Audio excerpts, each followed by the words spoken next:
Siamo alla sesta edizione di questo premio che si svolge a Schivenoglia, all'interno della Corte Rangona. A me interessa soprattutto sottolineare una cosa, che 6 anni fa, quando era cominciato questo premio, si pensava a rivitalizzare un paese che diede i natali a Francesco Maria Raineri, detto appunto lo Schivenoglia, che nacque qui, soprattutto a seguito del terremoto. Ovviamente un'estemporanea è una manifestazione dell'esercizio antico della pittura. Siamo riusciti a fare una cosa, dare un senso a questo abitato che era stato squassato e percorso dal terremoto, ritrovare in questa pratica un momento aggregativo che coinvolge gli adulti, i bambini più piccoli, in una pratica dell'antica pittura, della raffigurazione, dell'uso della prospettiva, del confronto con la natura, del confronto con gli alberi, con confronto con gli animali. Ci sono gli animali da cortile, ci sono i tacchini, ci sono persino i lama, e c'è un ambiente ricchissimo, perché dentro questa corte, per il pubblico che non lo sa, c'è una collezione di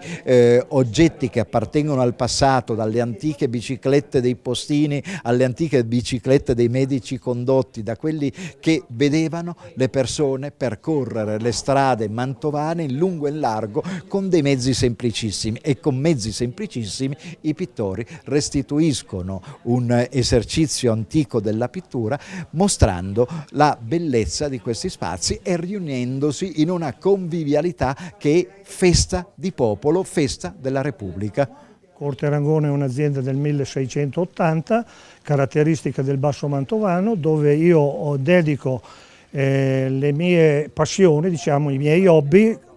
prima di tutto animali, mostre, e dedicata alle varie attività culturali, in questo caso un concorso di pittura, proprio qui in Corte Rangona. Il soggetto viene ritratto in più punti,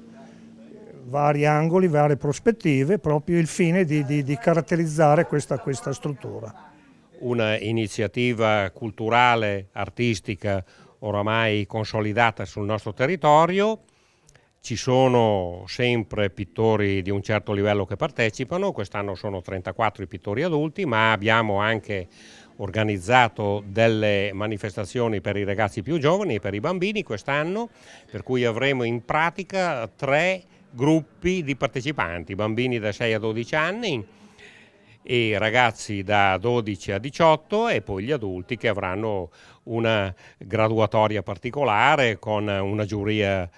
particolarmente preparata di persone esperte, mentre gli altri, insomma, per loro è più una giornata, diciamo, di divertimento.